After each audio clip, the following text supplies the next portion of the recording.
Hello दोस्तों, ये कहानी बहुत ही दिलचस्प कहानी है। सुनने के लिए लास्ट ज़रूर सुनिएगा और चैनल पर नए हो तो चैनल को लाइक, सब्सक्राइब और शेयर करना बिल्कुल ना भूलिएगा। तो चलो दोस्तों, चलते हैं कहानी की तरफ। रात के 8 बजे थे। बाहर बहुत तेज़ बारिश हो रही थी। बिजली चमक रही थी। अचानक मेरे दरवाजे पर ठक ठक हुई। मैंने दरवाज़ा खोलकर देखा तो एक सुंदर युवती बाहर सिर पर टोकरा लेकर खड़ी थी। वह बारिश में पूरी तरह भीग चुकी थी। घर की लाइट की रोशनी में वह बहुत सुंदर लग रही थी। मैंने उसे अंदर आने को कहा। वह मेरी पहचान की नहीं थी। वह धीरे से अंदर आई। उसके शरीर पर भीगे हुए कपड़े उसके शरीर से चिपके हुए थे। उसके बाल पानी से भीगकर उसके माथे पर चिपक गए थे।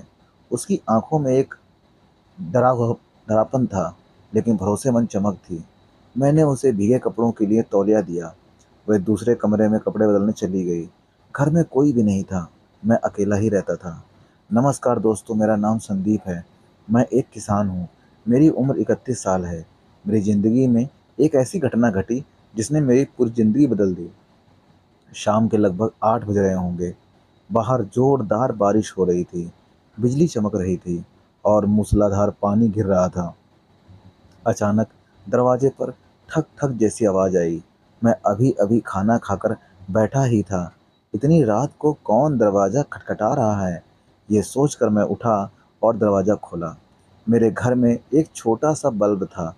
उस रोशनी की हल्की-सी चमक में मुझे एक धुंधला चेहरा दिखाई दिया।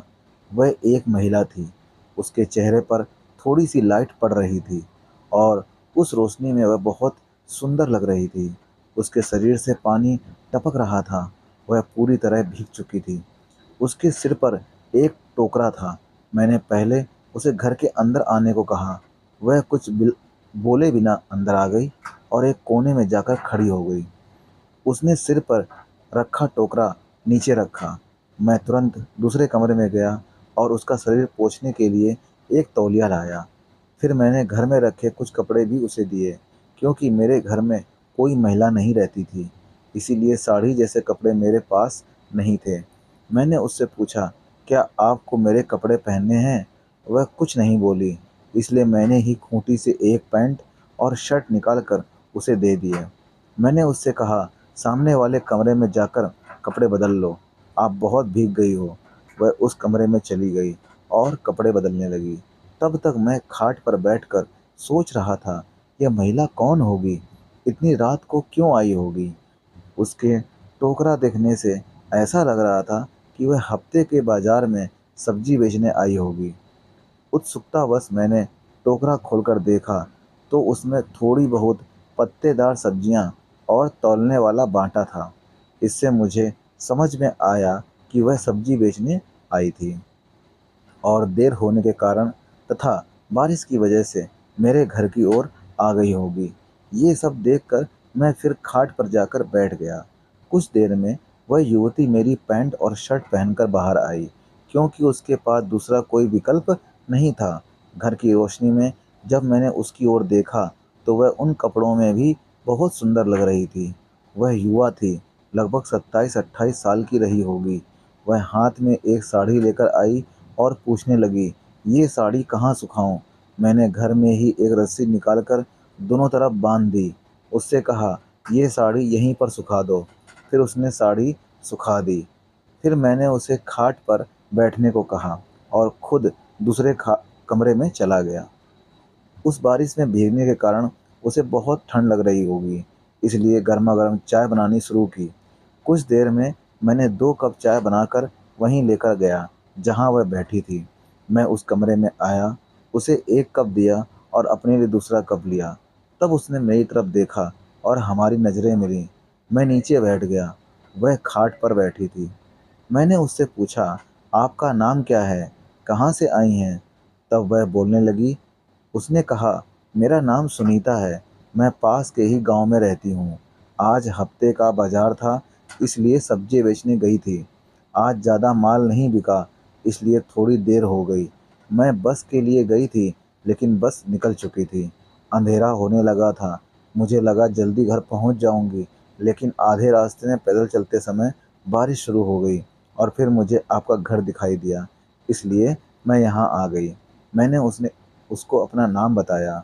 मेरा नाम संदीप है। मैंने उससे पूछा, क्या आपने खाना खा लिया है?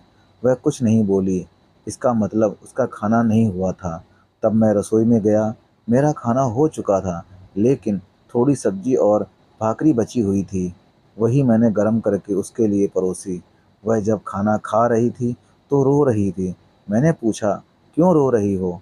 तब उसने कहा, मेरी 1 साल की बेटी है, वह मेरा इंतज़ार कर रही होगी। मुझे यह सुनकर बहुत ज़्यादा दुख हुआ। मैंने पूछा, किसके पास छोड़ा है बेटी को? उसने कहा, मैं अपनी माँ के पास रहती हूँ। मैं विधवा हूँ। पिछले 1.5 साल पहले मेरे पति का निधन हो गया। उस समय मैं गर्भवती थी। अचानक मेरे पति की मृत्यु हो गई, इसलिए मैं गहरे डिप्रेशन में चली गई थी। लेकिन मेरे पेट में बच्चा था, इसलिए मैंने खुद को संभाल लिया। बच्ची के लिए जीने का फैसला किया और मेरी डिलीवरी हुई। मैंने एक प्यारी सी बच्ची को जन्म दिया। अब मैं अपनी माँ के पास ही रहती हूँ, ससुराल नहीं जाती। ससुराल वालों ने मुझे घर से निकाल दिया। उन्हें लगा मैं पाँव की सफ़ेदी हूँ, यानी अशुभ हूँ। माँ बाप को थोड़ा सहारा मिले, इसलिए मैं हफ्ते के बाजार में सब्जी बेचने जाती हूँ। इससे थोड़े बहुत पैसे मिलते हैं। मैंने उससे कहा, आप खाना खाइए, रोइए मत। खाना हो जाए तो मैं आपको गाड़ी से छोड़ देता हूँ। मेरे पास गाड़ी है। उसने रोना बंद कर दिया और जल्दी जल्दी खाना खाने लगी। कुछ ही देर में बारिश बहुत कम हो गई। बस हल्की हल्की फुहारें गिर रही थीं। वह बार बार उठकर बाहर जाती और देखती बारिश रुकी क्या, लेकिन बारिश अब भी थोड़ी बहुत चल रही थी, इसलिए वह फिर से अंदर आ जाती। मैंने ठान लिया था कि अब कुछ करके उसे छोड़ना ज़रूरी है। मेरे पास सिर्फ एक ही रेनकोट था। मैंने उससे कहा, चलो हम निकलते हैं। बारिश रुकने का आसार नहीं दिख रहा, हल्की बारिश ही है। तब तक उसकी साड़ी काफ़ी हद तक सूख गई थी। वह सामने के कमरे में गई, साड़ी बदली और अपनी टोकरी उठाई। हम दोनों बाहर आए। दरवाजे को ताला लगाया। मैंने घर की एक शॉल उसे ओढ़ने के लिए दे दी थी, ताकि बारिश में उसे परेशानी ना हो। मेरे शरीर पर रेन कोट था। उसका गांव मेरे गांव से लगभग 4 किलोमीटर दूर था। मैंने गाड़ी स्टार्ट की, उसे ठीक से बैठने को कहा और हम दोनों बारिश में उसके गांव की ओर निकल पड़े। हर तरफ अंधेरा था। अंधेरे में शायद उसे डर लग रहा होगा, इसलिए उसने एक हाथ से मुझे कस कर पकड़ रखा था। धीरे धीरे उसका घर पास आने लगा। दरवाजे पर उसकी माँ उसका इंतजार कर रही थी। गोद में उसकी छोटी बच्ची को लिए हुए खड़ी थी। वह गाड़ी से उतरी और बच्ची की तरफ दौड़ पड़ी। जाकर उसने बच्ची को गले से लगा लिया, उसके गाल चूमने लगी। उसकी माँ ने मुझे आवाज़ दी और घर के अंदर बुलाया। उसकी माँ ने कहा, आप सचमुच भगवान जैसे हो। इतनी रात को मेरी बेटी को घर कैसे आती और आप उसे छोड़ने आए हो? उन्होंने मुझे अंदर बैठने को कहा। उनके घर की स्थिति नाजुक थी। हम चाय पी रहे थे।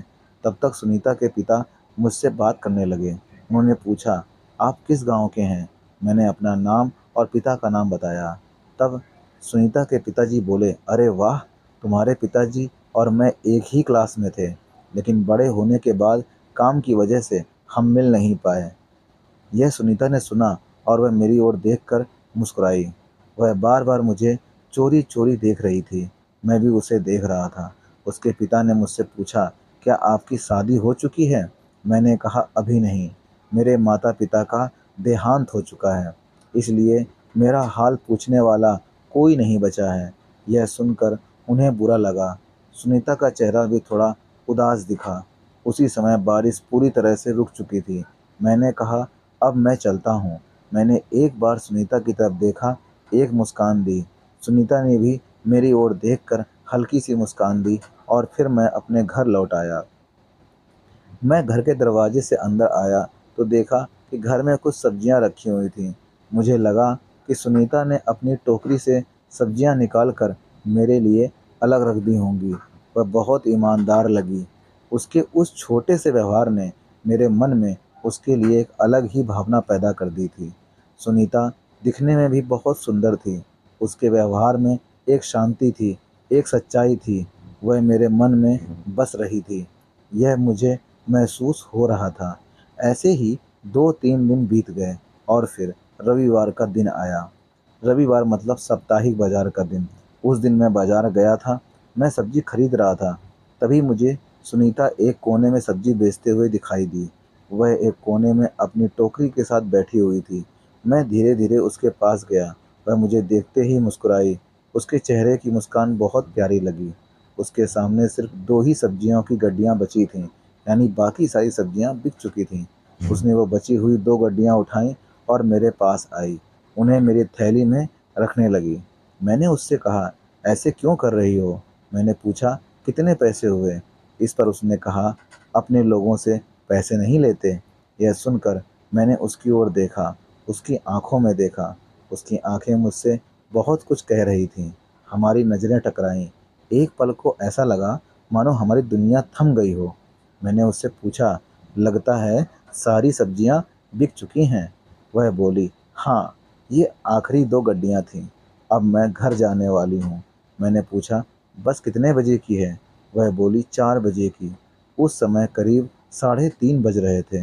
मैंने कहा, चलो तब तक होटल में जाकर चाय पीते हैं। वह बोली, नहीं। फिर भी मैं उसे होटल में चाय पिलाने ले गया। मैं उसे पास के एक होटल में ले गया। वहाँ मैंने उसके लिए एक कोल्ड कॉफ़ी मंगवाई और अपने लिए चाय। उसने कभी कोल्ड कॉफ़ी नहीं पी थी, इसलिए शुरुआत में वह थोड़ी संकोच में थी, लेकिन जब उसने पहली बार पी तब उसके चेहरे पर एक अलग ही चमक आ गई। उसे वह बहुत पसंद आई। हमारी बातें शुरू हो गई थीं। हम दोनों एक दूसरे की ज़िंदगी के बारे में बात कर रहे थे, परिवार के बारे में, अपने रोज़मर्रा के संघर्षों के बारे में, सपनों के बारे में। बातें करते करते हमें समय का पता ही नहीं चला। अचानक उसकी नज़र घड़ी पर पड़ी। 4:05 हो गए थे। उसे याद आया कि शायद उसकी बस निकल गई होगी। हम दोनों तुरंत होटल से बाहर निकले और बस स्टैंड की ओर भागे। वहां जाकर पूछताछ की, तब पता चला कि बस 5 मिनट पहले ही निकल चुकी थी। अब क्या करना है, यह हमें समझ में नहीं आ रहा था। दूसरी बस 2 घंटे बाद थी और इतना समय रुकना संभव नहीं था। मैंने कहा, मैं घर जा रहा हूँ, तुम्हें घर छोड़कर वापस आता हूँ। वह कुछ नहीं बोली। मैंने उसे गाड़ी में बैठने को कहा। उसने अपनी टोकरी गोद में रखी और गाड़ी में बैठ गई। मैं गाड़ी चलाते समय शीशे से उसकी ओर देख रहा था। वह बहुत सुंदर लग रही थी। भले ही वह खेतों में काम करती हो, लेकिन उसकी जवानी ताजगी से भरी थी। उसके लंबे बाल हवा में उड़ रहे थे। चेहरे पर एक प्यारी सी मुस्कान थी। वह इतनी साधारण थी, फिर भी बेहद मोहक लग रही थी। उसकी आंखें जो सीधे दिल में उतर रही थीं, मुझे बहुत आकर्षित कर रही थीं। ऐसे ही गाड़ी चलाते चलाते मैं उसके घर के पास पहुंचा। मैंने उसे घर छोड़ा। उसके पिता घर में ही थे। उन्होंने मुझे अंदर बुलाया। फिर एक बार उन्होंने मुझे चाय दी। बातों बातों में उसके पिता बोले, मैं सुनीता की शादी करना चाहता हूँ। आपकी पहचान में ऐसा कोई पुरुष है क्या जिसका तलाक हुआ हो और जो शादी करना चाहता हो? ऐसा कोई रिश्ता हो तो बताइए। ऐसी जवान लड़की को घर में रखना ठीक नहीं है। उसकी उम्र भी अभी बहुत कम है। कम उम्र में उसकी शादी हो गई थी और अब वह अकेली रहती है। मैं यह सब सुन रहा था। फिर मैंने धीरे से कहा, मेरी भी अब तक शादी नहीं हुई है। मैं अकेला रहता हूँ। मुझे आपकी सुनीता पसंद है। अगर उसे भी मैं पसंद हूँ तो मुझे कोई आपत्ति नहीं है। मैं उसकी बेटी समेत उसे अपनाने के लिए तैयार हूँ। यह सुनते ही सुनीता के पिता चौंक गए। उनकी आंखों में आंसू आ गए। उसकी माँ और सुनीता दोनों दरवाजे के पीछे से यह सब सुन रहे थे। उनकी आंखों में भी आंसू थे। उस क्षण उस घर में केवल शब्द नहीं थे, बल्कि भावनाएं थीं। एक रिश्ता था जो धीरे धीरे आकार ले रहा था। उसके पिता ने तुरंत ही हाँ कह दी। उन्होंने सुनीता को बाहर बुलाया और पूछा, क्या तुम्हें ये पसंद है? सुनीता शर्मा गई। उसके चेहरे पर हल्की सी मुस्कान आई और उसने सिर झुका लिया। उसकी उस शर्म में ही उसका हाँ छिपा हुआ था। उसके चेहरे की चमक और शर्म देखकर मुझे भी बहुत संतोष हुआ। कुछ ही दिनों में हमारी शादी तय हो गई और बहुत धूमधाम से, बड़े शानदार तरीके से हमारी शादी कराई गई। गांव के सभी लोग हमारी शादी में शामिल हुए। हमारी शादी पारंपरिक रीति रिवाजों के साथ वर वधू की बारात सहित बड़े आनंद में संपन्न हुई। शादी के अगले दिन हम भगवान के दर्शन करने के लिए गए। मंदिर में पूजा की, भगवान का आशीर्वाद लिया। उस दिन शाम को हमारी सुहाग रात थी। बिस्तर पर एक गद्दा बिछा था, उस पर एक सुंदर चादर थी और उस पर फूलों की पंखुड़ियों से पूरा बिस्तर सजा हुआ था। कमरे के कोने में एक धीमी रोशनी देने वाला दीपक जल रहा था और उसकी रोशनी में पूरा कमरा एक अलग ही सुंदर, प्यारा, प्रेममय माहौल बना रहा था। बिस्तर पर सुनीता अपने पल्लू से चेहरा ढके हुए बैठी थी। वह थोड़ी शर्माई हुई लग रही थी। मैं धीरे से उसके पास गया, उसके चेहरे से पल्लू को हटाया। उसका चेहरा धीमी रोशनी में बेहद सुंदर लग रहा था। उसके गालों पर एक हल्की गुलाबी रंगत थी। मैंने अपनी जेब से एक सुंदर गुलाब का फूल निकाला और उसे उसके गालों पर हल्के से फिराने लगा। तब वह मन ही मन शर्माने लगी। वह नज़रें नीचे करके चुपचाप बैठी थी। मैंने वह गुलाब का फूल उसके हाथ में दिया। उसने धीरे से उसे हाथ में लिया और फिर मेरी ओर देखने लगी। हमारी नज़रें एक दूसरे पर टिक गईं।